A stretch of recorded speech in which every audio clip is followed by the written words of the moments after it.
Joe C. Tarver, Joetarver.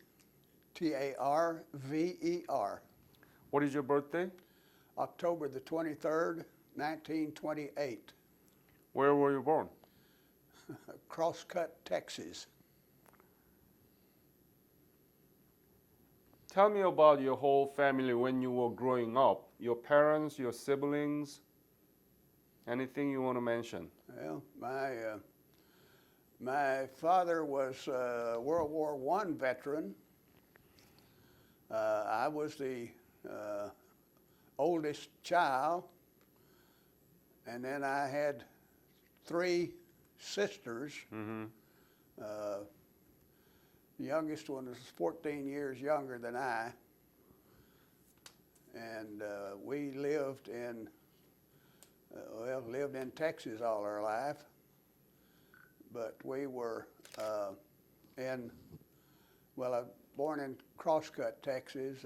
My dad was in the oil business, oil field Oil field. business. So we had moved. We spent several years in Wink, Texas. And I went to school there until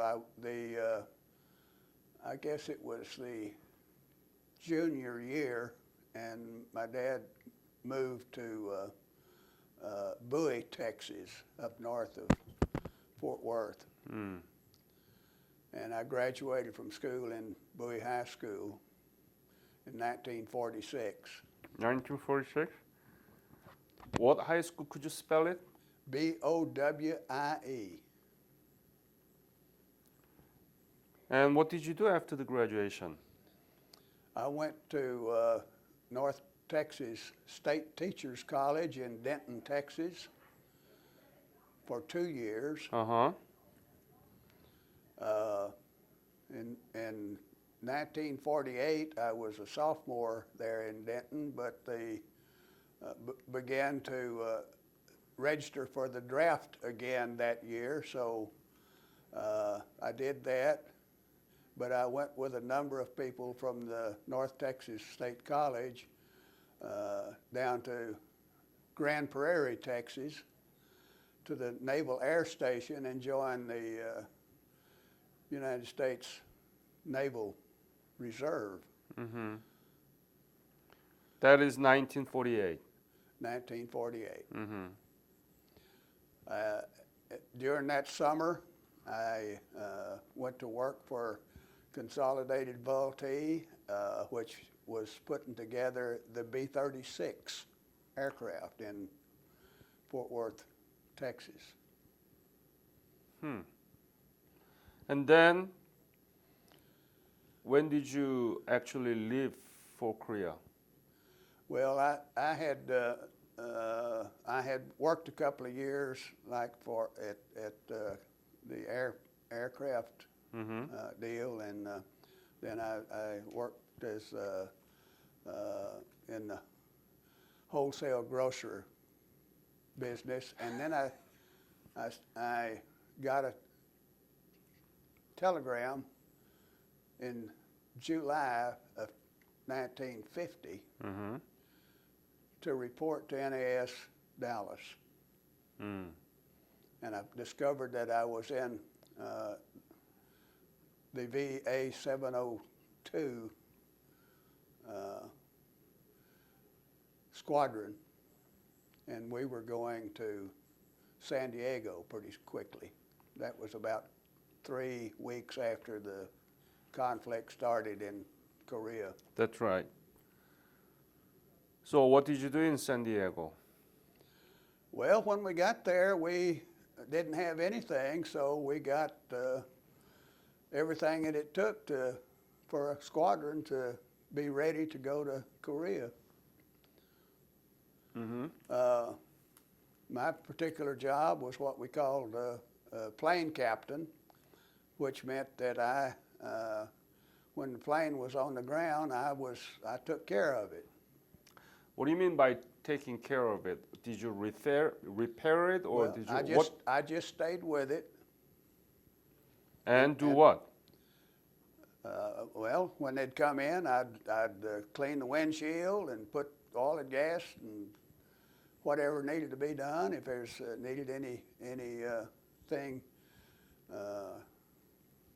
mechanically or Did you that repair? needed- I didn't do it. We had other people that did it. I just took it to the others. So it's like the plane is yours when it's landed, right? That's right. That's right. And the pictures that I showed you, That was your plane. that was me and that airplane just at the time. But Was it F-80 something or BA-72? What is it? The aircraft? the aircraft was an AD. AD? An AD. What do you mean by AD? Well, that was a Douglas AD AD-4. 4. And that's the Navy aircraft in the aircraft carrier? That was on the aircraft carrier. So when did you leave for Korea from San Diego? March the 2nd, 1951, which happened to be the state of Texas Independence Day, March And 2nd. you left for Japan? We left we stopped at Honolulu on the way, but then we went directly on to Sea of Japan. It's the East Sea. Huh? It's the East Sea. The east side, yeah. No, it's the name of the sea. You just said that Sea of Japan is the East Sea for Koreans. Okay. Okay? So, Well, so you went. we thought it was a Sea of Japan, so That's what Japanese think. yeah. Well, But Koreans think it's the East Sea. well, you're right. We were there for the Koreans. Anyway, you went through Honolulu and then you went to Japan or Korea? Well, we went immediately went to Korea. Korea? So what ship was it that you were USS Boxer. in? USS Boxer. Tell me about it. Is it aircraft carrier? Yes, it's a CV 21 was the number on it, the USS Boxer. That was in those years. It was the flight deck was just up and down, forward and aft. We didn't have any angled flight decks at that time. So when our planes were going on missions, all of the planes that were on the flight deck would be aft, and the ones that were going on the mission would take off. And when they took off, then all of our planes moved to the bow of the flight deck, so that when those planes came back, then they landed, and for the most part always stopped before they hit the punch at the front. How many aircraft were in that USS Boxer? Do you remember? I don't have it. I don't know how many. Approximately. It's been. I don't know. We had 17 in our squadron. And your squadron was BA 752. BA 702. Yeah. 702? 02. Okay. 0. Now, our group was a reserve squadron. It was actually a new squadron, I'm assuming, that was made up so we could go to Japan. Korea. But there were also 5. The air group that was on the carrier that year was made up wholly of reserve air squadrons from different parts of Texas. We had one from Louisiana, from Memphis, Tennessee, I don't remember where all they were, but that whole bunch was made up of folks just like our group. It was all reserve squadrons. How big was this boxer?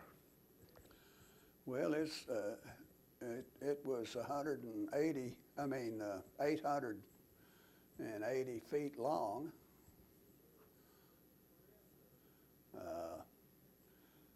It was the same type ship as the Lexington down in Corpus Christi. Mm-hmm. The Lexington only has, later on in its lifetime, it received the angle deck, but as far as the other part of it, if you took off the angle deck, it was the same size as the Lexington in Corpus Christi. Mm-hmm. Must be huge, right? Huh? Must be huge. You could be lost in that ship, right? Well, it's pretty good size, yeah. It's wasn't nearly as big as they are today, but it was a big one. What are the facilities inside of the ship? What kind of facilities? I'd say we had everything in there. Like what? Tell me. We had a post office. We had laundry. We had gas tanks, places to put the ammunition that was going to be taken over into Korea to help the fellas out. We had just about everything. Did you have a theater there? We had we had a place that we could go on the hangar deck, which was under the which is a big empty spot, and they could hang. Screen I don't there. recall ever seeing a movie. There was what they call the gee dump, where we had different stuff that you could get, though. I mean, candy bars, cigarettes. Cigarettes, as a matter of fact, then were like 50 cents a carton. Mm-hmm. And what did you do when you were off duty? The only time, oh, you mean on the ship? Yeah? Well, I either slept or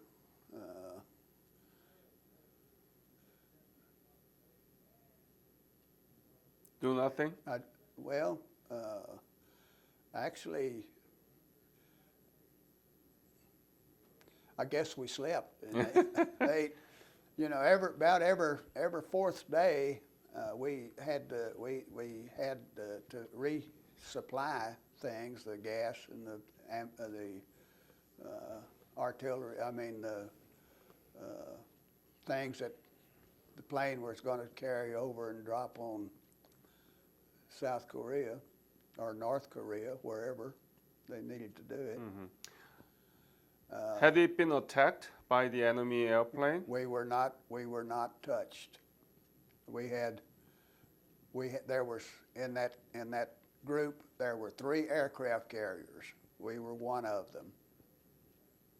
So you were not and touched. There were a lot of other ships there to take care of that group. How was life inside it? Where did you sleep? What did you eat? Things like that. Tell me the soft side of your service. I was just thinking that we had a compartment there where we had I won't say hammocks, but we had Bunk bed? bunk beds that folded up, and they were on the pole. There were 3 of them. There was one on each side of the pole, and we slept foot to face. I mean, we didn't sleep facing one another. I don't recall. sleeping was not. It was at night for the most part, but I don't remember spending a whole lot of time in that bunk. Were you able to take shower, hot shower? Oh yeah. Mm. Oh yeah. You have enough facilities, shower rooms? We had plenty of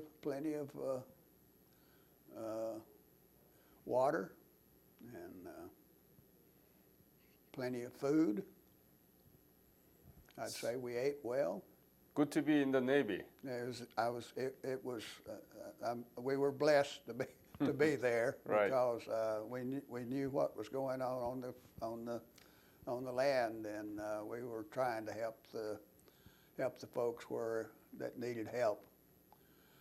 Our ADs, which was a sky raider, was what they called it.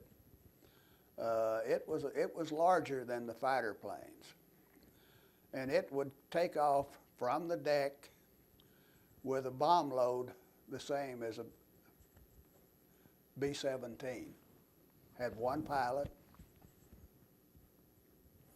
How dangerous is it, operating in the deck and, having all this airplane taking off and landing? It's pretty dangerous, isn't it? Oh yeah, yeah. They're parked very closely together, and with the jets and the engines back in those days, with the engines turning, you had a lot of wind, and sometimes once I know that one of our men that was on the deck got blown into a propeller. He was injured. So you had to be very careful about the thing. Everything was very tight.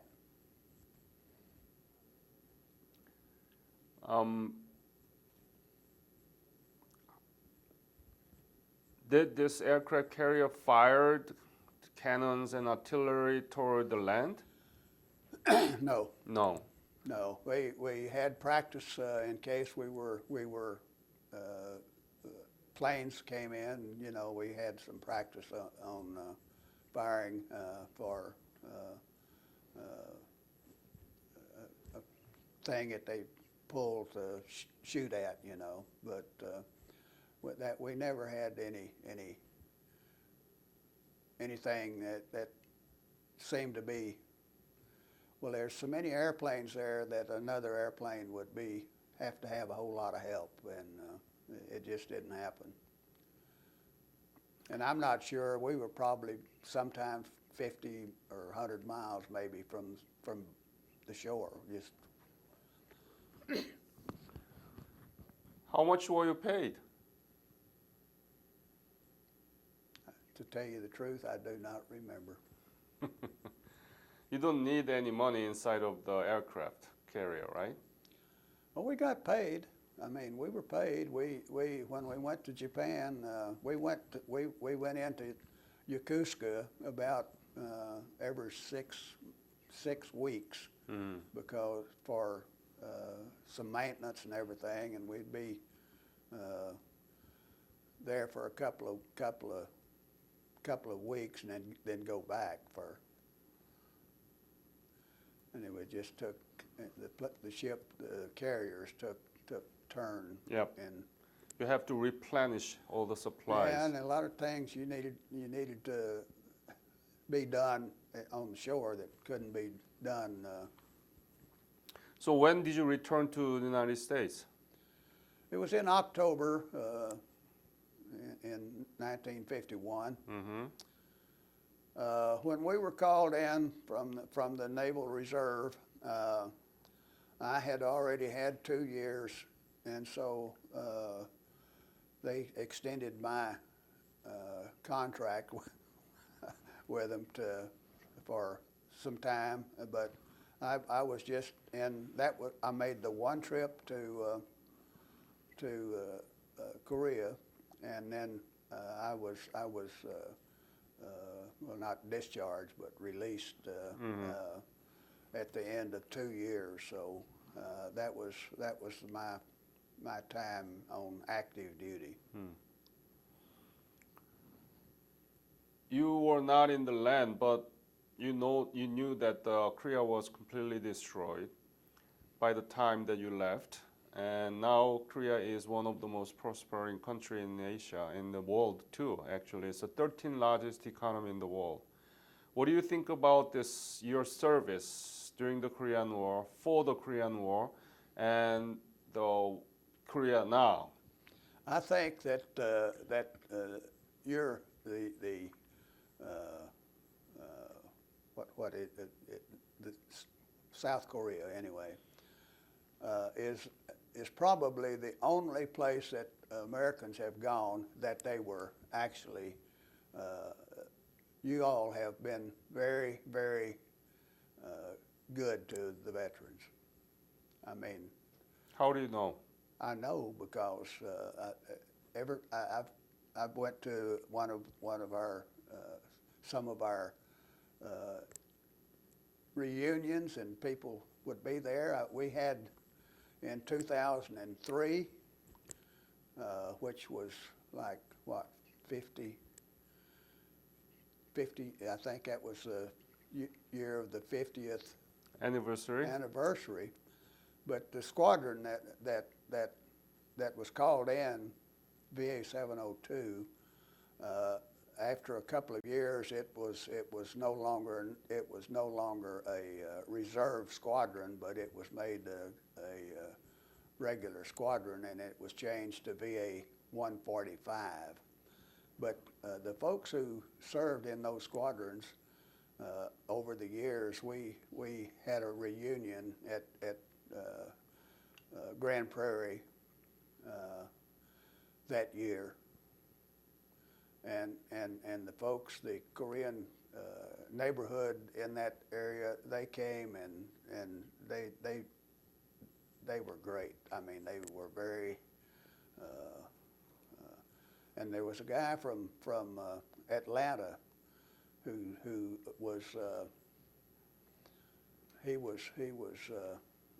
well, actually he was born, I guess, I don't know whether it was the day that the armistice was signed, but anyway, he called himself the Peace Baby. Mm-hmm.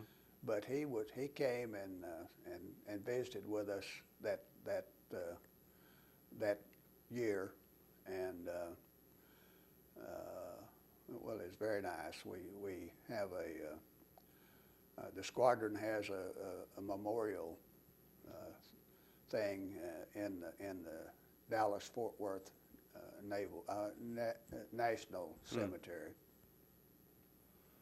Very good. How did your military naval service affect your life after you returned from Korea? Well, basically, I went right on, finished. I was able to get enough GI Bill to finish my bachelor's and master's degree in business education. Mm. And What university? it was North Texas State College, I think, when I graduated. Uh-huh. When I started there, it was North Texas State Teachers College, and then now it's the University of North Texas. Wow. Big school. Business administration. So you did run your own business after that? No. You work for what? Company? Yeah. I had all of the credentials for teaching school. I taught school for 2 years. Then for 3 years I was principal, and the salaries were not enough to stay in that business. So I went to work for Moore Business Farms, which was a large international printing company, and worked there for 30 years, and retired in 1990. Very good. I want to thank you for fighting for Korean nation. Because of your fight, we had a chance to develop our economy and achieving substantive democratization in 20th century. And we were able to do it because you came and fight for us. So I want to thank you. And is there anything that you want to leave to this interview that you didn't mention yet? Actually, it's a blessing to see that what has happened with the southern South Korea. Korea compared to what's up there now. I mean, that is a terrible place to live. Thank you very much. We good?